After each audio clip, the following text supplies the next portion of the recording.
Fil-messaġġ tiegħu għall-miliet, l-Arċisqof Pawlu Cremona appella sabiex il-bnedmin jarfu l-preżenza t'Alla f'kull persuna u bekk jarfu wkoll id-dinjità ta' kull persuna hi min hi.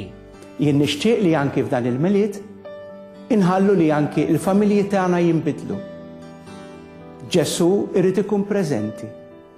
Ġesu jrid jikber ma' dik il-familja.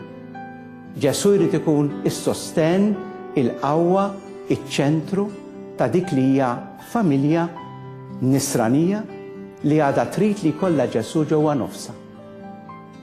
Fl-okkażjoni tal-festi ta' żmien il-miliet u tal-bidu tas-sena l-ġdida, l-Arċisqof Pawlu Cremona u l-Isqof Annetto de Pasquale nhar il-Ħadd li ġej bejn id-9:30 u l-11:30 ta' filgħodu se jilqgħu lil kull min jixtieq iżurhom għal bdil tal-awguri tal-istaġun fil-Palazz tal-Arċisqof il-Belt.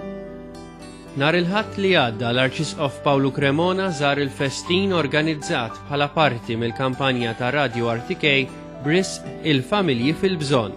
Madwar 300 tifel u tifla attendew għal din l-attività li saret fis-sala tas-seminarju f'Tal-Virtù. Nhar il-ġimgħa intant l-ewwel jum tas-sena l-ġdida, Radio RTK si organizza l-kampanja ta' ġbir ta' fondi b'risq id-Dar tal-Providenza. Din id-dar teħtieġ aktar minn 10,000 euro kuljum biex topera. Il-pubbliku huwa mħeġġeġ jagħti l-kontribuzzjonijiet tiegħu għad-Dar tal-Providenza. Għal aktar informazzjoni dwar dak li qed jiġri fil-Knisja f'Malta, żur is-sit www.maltadiocese.org. You're everlasting, you never change.